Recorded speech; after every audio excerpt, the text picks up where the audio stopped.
టర్కీకి దెబ్బ మీద దెబ్బ పడతానే ఉంది.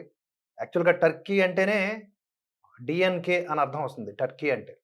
మీరు చూడొచ్చు. అందుకనే తుర్కియేగా మార్చుకుంది. అయినా మనం టర్కీ అని పిలుద్దాం. ఎందుకంటే దుష్ట దేశమాయే.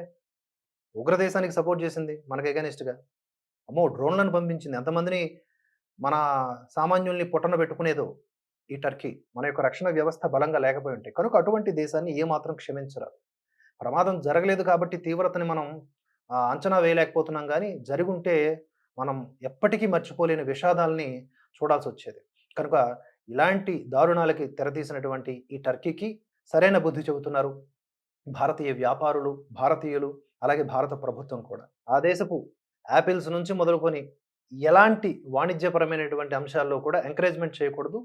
బాయ్కాట్ తుర్కియే, బాయ్కాట్ టర్కీ అనే నిరసన మొదలైంది. ఈ ట్రెండ్ ఇంకా ఇలా బలంగానే కొనసాగాలి అని మనం భావిద్దాం. ఇక మరొక షాక్ తగిలింది ఏంటంటే, జనరల్‌గా ఈ టర్కీ అనేది డెస్టినేషన్ వెడ్డింగ్ స్పాట్ అన్నమాట. చాలామంది అక్కడికి వెళ్లి పెళ్ళిళ్ళు చేసుకుంటా ఉంటారు. అంటే మన డబ్బంతా అక్కడ ఖర్చు పెడుతూ ఉంటారు ఒక రకంగా చెప్పుకోవాలంటే. తద్వారా టర్కీ లాభపడుతూ ఉంటుంది. అలా మిలియన్ల కొద్దీ డాలర్స్‌ని గడిస్తూ ఉంటుంది.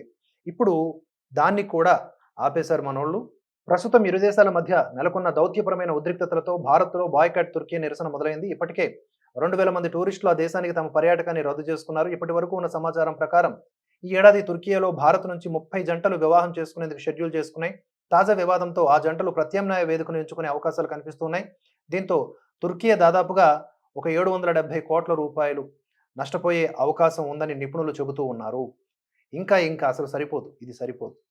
ఆ దేశానికి ఒక్క రూపాయి కూడా తప్పదింకా అనుకుంటే తప్ప మిగతా అన్ని పరిస్థితుల్లో మనం ఒక్క రూపాయి కూడా ఆ దేశానికి ఇవ్వకుండా బాయ్‌కాట్ చేయాలి.